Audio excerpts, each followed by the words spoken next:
荣国府上上下下几百人的衣裤鞋袜也都是由关中供给。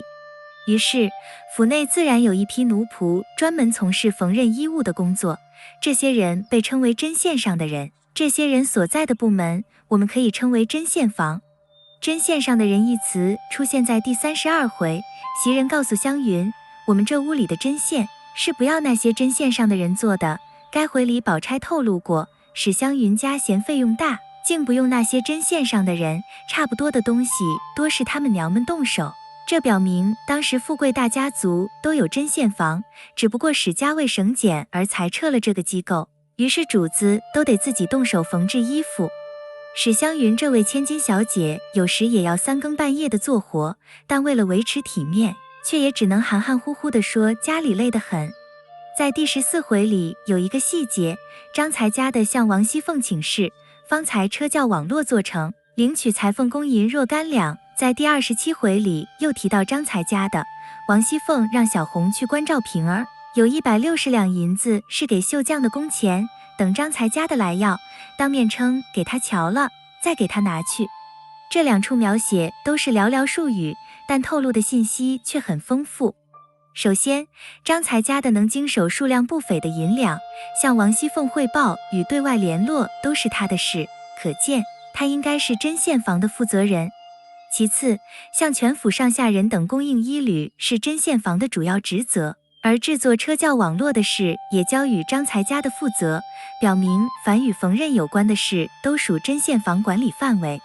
再次，针线房人手有限，遇上大批量刺绣的工作，或遇上秦可卿丧礼这样的大事，针线房一时忙不过来，或超过了他的技能水准，这时就得雇人帮忙，从而发生支付工钱的问题。这类事不时的会发生，故而荣国府周边似有不少裁缝在等着接活，如宝玉的雀金球被烧了个洞后，怡红院的婆子在短时间内就在府外找了不少能干织补匠人与裁缝绣匠，不过他们都不认得这是什么，都不敢揽活。荣国府上下人等的衣裤鞋袜都由针线房供应，而什么时候该添置或供应的规格如何，则根据个人的等级而定，这也是相应的标准供应。第3回李黛玉初见迎春、探春与惜春时，发现其钗环裙袄3人皆是一样的装饰，就是因为他们的等级一样，分例相同的缘故。第27回里曾提到探春责问赵姨娘，怎么我是该做鞋的人吗？环难道没有分例的，没有人的？由这句话可做这样的推测，即对每位主子，针线房都有专人为他制作衣物。不过宝玉是个例外，他的衣物是不要那些针线上的人做的，这就让宝玉身边的丫鬟忙坏了。如他穿的大红裤子就是晴雯制作的，晴雯死后，秋文在第78回里还感叹道，真是物件在，人去了。宝玉的这一脾性曾遭到袭人埋怨，凭着小的大的活计，一概不要家里这些活计上的人做。我又弄不开这些，实在忙不过来，袭人还曾找史湘云代劳。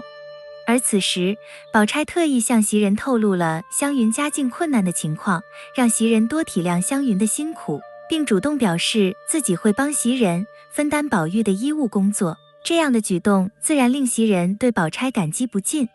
关于荣国府衣履发放标准的具体内容，作品里并没有介绍，但根据其他方面的情况，可判定的是主奴之间肯定有很大的差别，而同样是主子，分例也会按照辈分而不同，奴仆间按不同的等级也必定会有许多讲究。发放的时间当然也有明确规定，现在知道的是，过年是发放新衣的时节。在第45回里，李纨带领宝玉与众姊妹找王熙凤索讨诗社活动经费，王熙凤回答说自己很忙，年下你们添补的衣服还没打点给他们做去。她还威胁李纨，误了别人的年下衣裳无碍，她姊妹们的若误了，却是你的责任。由这句话可以推测，过年的新衣是普遍发放，是大家应得的分例。此时荣国府上下约400人，针线房显然不可能在短时间内就制作出如此之多的新衣，他必定要让府外的缝纫店承包相当的部分，或者干脆将银两分拨给各房，由他们自行安排。第6回里，王熙凤对刘姥姥说，可巧左太太给我的丫头们做衣裳的20两银子，我还没动呢，你若不嫌少，就暂且先拿了去吧。这细节似可证明此种运作模式的存在。荣国府不会只在过年时才给大家添置新衣，这与钟鸣鼎食之家的气派太不相符。估计一些重要的节日也会有新衣的发放，而主子过生日则肯定会收到新衣服。如第32回里王夫人对薛宝钗所说的你林妹妹做生日的2套新衣，年复一年，这些衣服的积累可形成相当可观的数量。第72回里，旺儿媳妇甚至说，哪一位太太奶奶的头面衣服折遍了，不够过一辈子的。在第37回里，作者还写到太太正和二奶奶、赵姨奶奶、周姨奶奶好些人翻箱子，找太太当日年轻的颜色衣裳。王夫人嫁入荣国府已20-30年，她得到的衣裳已装满了好多箱，要找年轻时的衣裳，就得王熙凤、赵姨娘与周姨娘一起来翻箱子。王夫人找衣服是为了赏赐刚被自己提升为准姨娘的袭人。在第51回里，袭人回家探望母亲，她身上穿着桃红白字缂丝银鼠袄子、葱绿盘金彩绣棉裙，外面穿着青缎灰鼠褂。王熙凤见后就说，这3件衣裳都是太太的，赏了你倒是好的。王熙凤能一眼就看出，固然是当时她帮王夫人一起找赏赐袭人的衣裳，印象深刻，同时也是因为按照丫鬟的服装标准，袭人根本领不到这样高规格的衣服。在第26回里，贾云看到袭人的穿着是银红袄儿、青缎背心、白绫细褶裙，这是丫鬟的装扮，荣国府其他丫鬟也是这样的穿着。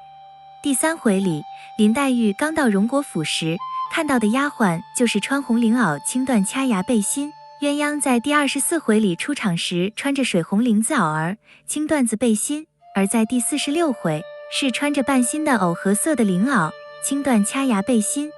这青缎背心估计应是荣国府丫鬟的统一着装，它与中国古代自汉代以来青衣为奴婢、差役等地位卑下者的衣着标识相吻合。